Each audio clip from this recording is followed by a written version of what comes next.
the show going, you're going to bring up your next comic, Jason Todd Martin. Hello. It's good to be here. This is actually one of my favorite clubs because, you know, it's nice, but it's like not too nice. You know, like there's these Corinthian columns here, but then I tripped on an old chicken bone on the way up here, so. I know these jeans are a little tight, but, you know, eyes up here, eyes up here. I reached a new low this week. I was told that I look like an H&M manager. And I'm at least the caliber of Banana Republic. I am trying to up my game when it comes to my fashion, and I was debating this. I will show you why. Because without these cool glasses, or this hat, or this jacket,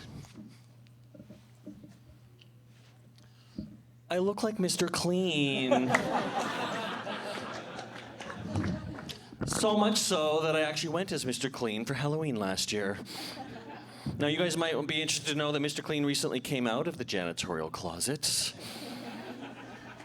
But who is he kidding? We always knew Mr. Clean was gay. A muscle queen who likes to wear a tight white t-shirt, accessorized with jewelry, and he likes his home neat and tidy. Sometimes the truth hurts. I didn't always have the sex appeal of Mr. Clean. I grew up gay, very religious, and I didn't get a proper sex education. In fact, for the longest time, I didn't know the difference between a vulva and a Volvo. I was convinced my teacher, Mrs. Antonelli, was getting a new vulva. Because hers was old, rusty, and would never start. Now I'm pushing 50, I'm gay, and the joke is on me. Because I drive a 1989 rusty old Volvo. How are you guys doing tonight? Are you guys any singles here? Where? Were you single during the pandemic? Yeah, it was pretty lonely, wasn't it? I started to feel like an inmate, serving like a 12 to 18-month sentence, but like without any of the good prison sex. You know what I'm talking about. I just kept dropping that soap in the shower, hoping for a little action.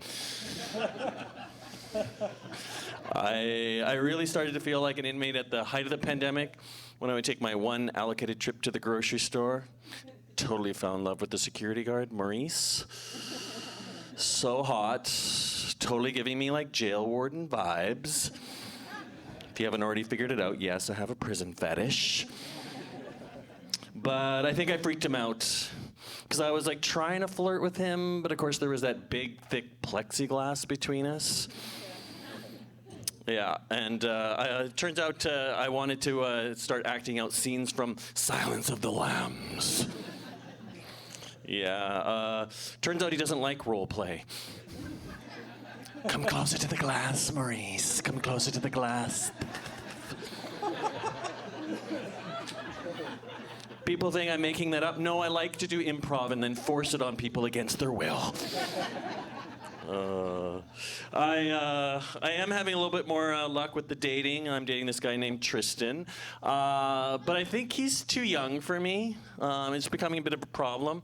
Mainly because he's cheap. He can't make a good meal or a decent cocktail.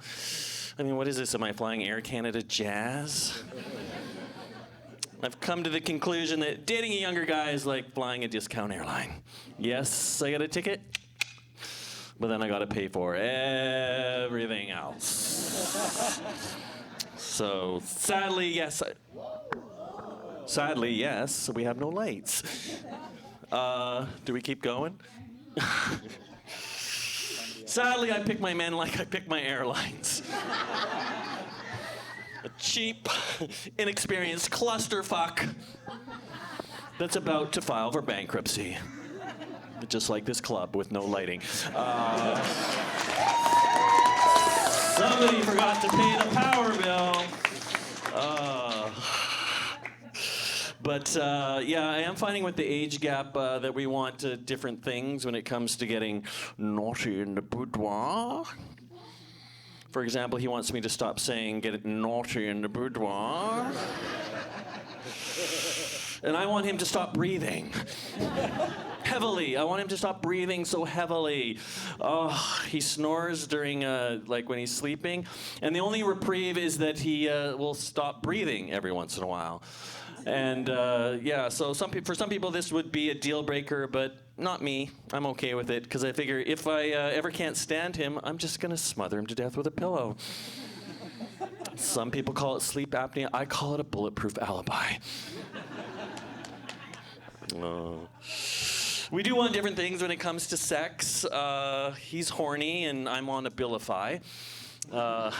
If you don't know what that is, it's an antidepressant that gives you just enough hope to get out of bed every morning, but with a really limp dick. But bless him, Tristan, he's just down there churning butter, trying so hard.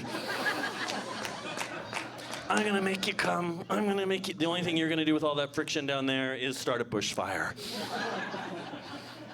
Because Daddy hasn't trimmed the hedges in quite some time. The other thing, signs I'm getting older, I went to the doctor, shooting pain down my leg. Tells me I have something called sciatica. I'd never heard of this before. To me, sciatica sounds less like a health condition and more like Toyota's latest hatchback. Am I right? I mean, use it in a sentence. Oh my God, I was so angry at my boyfriend last night, I almost ran over him in my brand new Toyota Sciatica. Sounds totally reasonable. This brand new Toyota Sciatica's seats are so adjustable you can almost suck your own dick. Put that in the brochure. If anyone here does have sciatica, I will let you in on a secret. The cure is Botox. Right here in the buttocks. And not only am I pain-free, my ass has never looked younger. But it is true, it's now devoid of emotion and can no longer smile or look surprised. What does an asshole look like when it's surprised? The other thing about dating younger guys is they're always going to the gym, so I'm always going to the gym, you know, trying to keep up with them. The problem with going to the gym all the time is then people get this false impression that you're somehow athletic, coordinated, that you want to help them lift things. Oh my God, you look so strong. Can you help me with this king-size mattress into my smart car?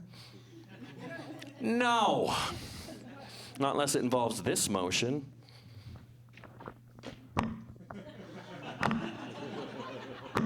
For 8 to 12 reps while keeping my solar plexus open and my shoulder blades back. Or, my favorite, I may come crashing down on this one. If there's any gay men in the audience, you'll know what this one is. This is the machine that gives you a juicy booty. Of course, it's also the one machine in the gym that you'll never see used by a straight man. Now, when you're using this machine, you have to, of course, figure out where to look for fear of locking eyes with someone. But not me, no, I look for the biggest, burliest man in the gym. And I just stare at him as if to say, I want to have your children. Adopted, of course. So I guess the moral of that story is I may not be able to help you lift your masters, but I can bust a nut between my inner thighs. You guys have been terrific. Thank you.